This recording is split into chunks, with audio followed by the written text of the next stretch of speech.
Very good morning students. Financial management के ratio analysis जो chapter है उसमें हमने इससे पहले लिक्विडिटी रेशो जिसमें current ratio, liquidity ratio, quick ratio पढ़ा था। उसके बाद हमने लिवरेज रेशो पर स्टडी की थी कि लिवरेज रेशो क्या होता है। तो लिवरेज रेशो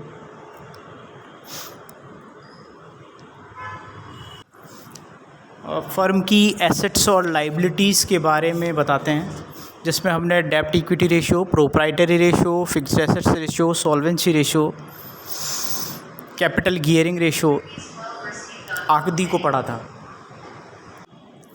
आज हम जो बात करेंगे वो प्रॉफिटेबिलिटी रेशो की बात करेंगे।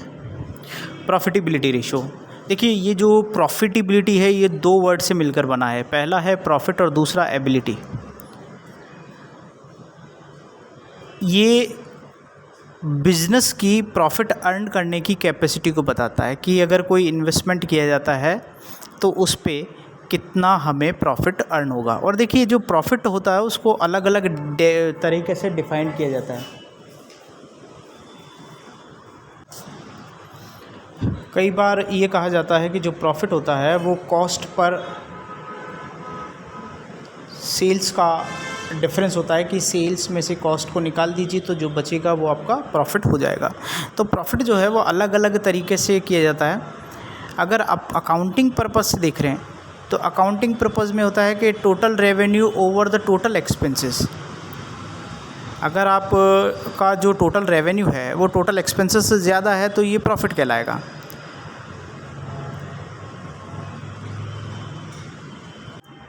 कई जगह प्रॉफिटेबिलिटी को earning power, earning capacity, operating performance और कंसर्न इन्वेस्टमेंट पर देखा जाता है कि इन्वेस्टमेंट पर कितना अर्निंग हो रहा है।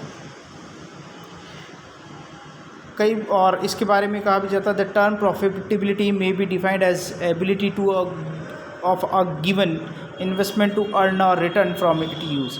यानी एक इन्वेस्टमेंट है उस पर रेट ऑफ रिटर्न या रिटर्न कितना मिल रहा है, ये भी आपका प्रॉफिट कहलाता है। प्रॉफिटेबिलिटी को as a relation earning of to the total resources of the corporation के रूप में भी देखा जाता है।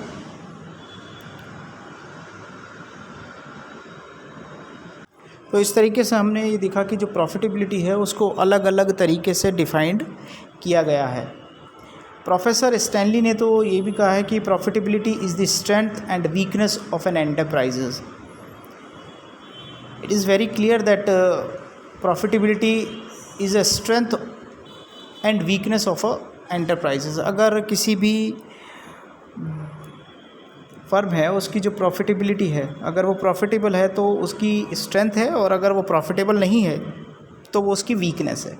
क्योंकि जितना ज़्यादा प्रॉफिट अर्न करेगी तो उतना ही डिविडेंड शेयर होल्डर्स को मिलेगा और उतना ही इन्वेस्टमेंट में इंक्रीज आएगा। तो इस तरीके से प्रॉफिटेबिलिटी को अलग अलग रूप में बताया गया है। हम अपने इस जो रेशो एनालिसिस है इसमें इसी प्रॉफिटेबिलिटी से रिलेटेड रेशोज़ की स्टडी करेंगे। जब रेशो की हम स्टडी करेंगे तो इसके तीन तरीके के होंगे। पहला होगा profitability ratio based on sales. ऐसे रेशो जो सेल्स पर निर्भर होते हैं। जैसा मैंने आपको पहले भी डिफ़ाइन कर चुका हूँ कि जो प्रॉफिटेबिलिटी को लोग ये भी कहा जाता है कि सेल्स कितनी हुई है उसमें से कॉस्ट को माइनस कर दिया जाए तो आपका प्रॉफिट होगा। तो पहले जो रेशोज़ होंगे उसमें हम ऐसे रेशोज़ की स्टडी करेंगे जो सेल्स पे डिपेंड करते हैं। इसमें ग्रॉस प्रॉफिट रेशो है, ऑपरेटिंग रेशो है, ऑपरेटिंग प्रॉफिट रेशो है, नेट प्रॉफिट रेशो है। इसी में हम डुपॉन्ट चार्ट की भी स्टडी करेंगे। बी में हम पढ़ेंगे profitability ratio based on capital employed. तो जो कैपिटल एम्प्लॉयड पर जो बेस होंगे उसमें हम पढ़ेंगे return on capital employed, return on proprietor fund, return on equity capital, return on total assets ratios की स्टडी करेंगे। इसके बाद हम जब सी पोर्शन होगा तो उसमें सी पोर्शन में ratio based on earning on shares पर डिपेंड करेंगे कि कई जो संस्थाएं हैं शेयर होल्डर्स के लिए अर्निंग पर शेयर पर ज़्यादा डिपेंड करते हैं। तो उस पर पता चलेगा कि हमें अर्निंग पर शेयर कितनी है, प्राइस अर्निंग रेशियो हमारे क्या है, डिविडेंड हमें कितना मिल रहा है, डिविडेंड पे आउट रेशियो क्या है, डिविडेंड यील्ड क्या है, और रिजर्व टू इक्विटी कैपिटल, ये सब इसकी स्टडी हम इन रेशियो एनालिसिस में करेंगे। जब प्रॉफिटेबिलिटी रेशियो की बात करेंगे तो 3 तरह के होंगे, based on sales, based on capital employed और based on earning on shares. तो इस तरीके से आपने देखा कि जो प्रॉफिटेबिलिटी होती है वो प्रॉफिट प्लस एबिलिटी 2 वर्ड से मिलकर बनी है। ये किसी भी संस्था की या किसी भी फर्म की प्रॉफिट अर्न करने की एबिलिटी को शो करता है। इस कंडीशन में प्रॉफिट अर्न करने की जो कैपेसिटी है वो सेल्स, कैपिटल एम्प्लॉयड और अर्निंग पर शेयर के रूप में देखी जाती है। आपको ये भी बताया जा चुका है कि जो अलग अलग कंसेप्ट है उसके अकॉर्डिंग अलग अलग प्रॉफिट की डेफिनेशन है। कई लोग रेवेन्यू को एक्सपेंडिचर पर ज़्यादा होना प्रॉफिट मानते हैं, कई लोग कॉस्ट पर सेल्स को होना ज़्यादा प्रॉफिट मानते हैं, कई लोग शेयर्स पर या इन्वेस्टमेंट पर ज़्यादा प्रॉफिट होना या डिविडेंड ज़्यादा देना प्रॉफिट को मानते हैं। तो हम इसकी स्टडी करेंगे और रेशियो एनालिसिस के माध्यम से। इसमें सबसे पहला जो हम पढ़ेंगे वो होगा profitability ratio based on sales. इसमें सबसे पहला रेशियो है gross profit ratio. Gross profit ratio का जो सिंपल फार्मूला है वो है gross profit divided by net sales into 100। देखिए, हमने जब स्टार्ट में ये बात की थी कि जब हम फाइनेंशियल स्टेटमेंट पढ़ते हैं तो उसके कुछ रूप होते हैं, और फाइनेंशियल स्टेटमेंट में आपका प्रॉफिट एंड लॉस अकाउंट है, ठीक है ना, आपका बैलेंस शीट है, मेनली इनकी बात करते हैं। लेकिन जब आप बात करते हैं कि ग्रॉस प्रॉफिट कहाँ से आता है, तो ग्रॉस प्रॉफिट आपका ट्रेडिंग अकाउंट का एक आइटम होता है। ट्रेडिंग अकाउंट के क्रेडिट साइड पर 22 सेल्स लिखा होता है और टू साइड पर 2 ग्रॉस प्रॉफिट लिखा होता है।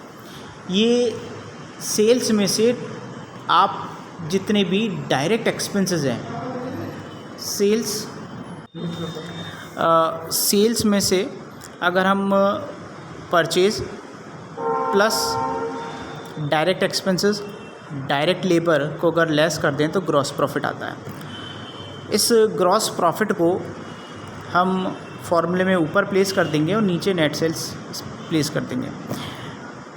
ग्रॉस प्रॉफिट को कैलकुलेट करने के लिए हम net sales minus cost of goods sold को भी लेस कर सकते हैं, यदि प्रश्न में दिया हुआ हो तो।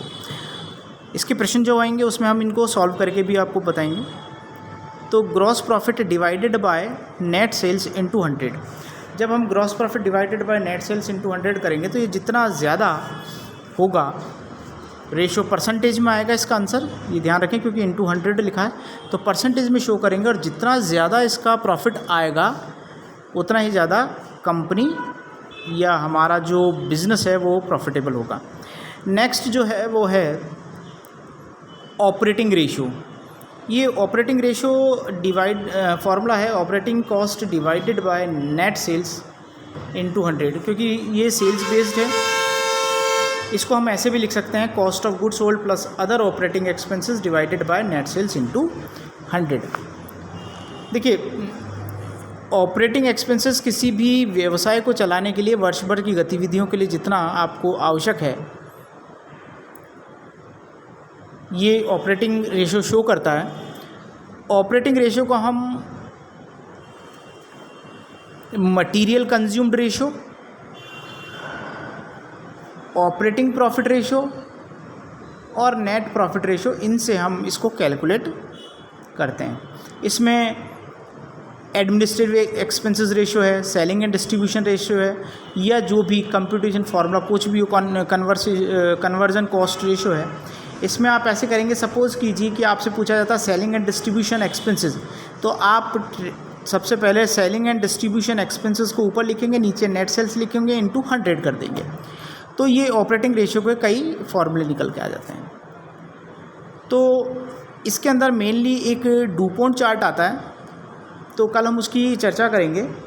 आज हमने जो ऑपरेटिंग प्रॉफिट रेशियो, उसमें 2 ही रेशियो की बात कही है, एक तो ग्रॉस प्रॉफिट रेशियो जिसका फॉर्मूला है gross profit upon sales into 100, और ग्रॉस प्रॉफिट निकालने का फॉर्मूला होता है सेल्स में से कॉस्ट ऑफ गुड्स सोल्ड को निकाल दीजिए, या सेल्स में से purchase plus direct expenses plus direct labour और फैक्ट्री एक्सपेंसेस को अगर आप लेस कर देंगे तो वो आपके पास ग्रॉस प्रॉफिट आ जाएगा। ऑपरेटिंग रेशो का फॉर्मूला है operating cost divided by net sales into 100, और आपको अगर ऑपरेटिंग एक्सपेंसेस निकालना है तो उसका दूसरा फॉर्मूला भी आपके सामने है, और वो है cost of goods sold plus other operating expenses divided by net sales into 100। इससे भी आप ऑपरेटिंग रेशो को फाइंड आउट कर सकते हैं। नेक्स्ट वाले में हम डुपॉन्ट चार्ट और इसके कुछ और फॉर्मूले को भी रीड करेंगे। Thank you for today.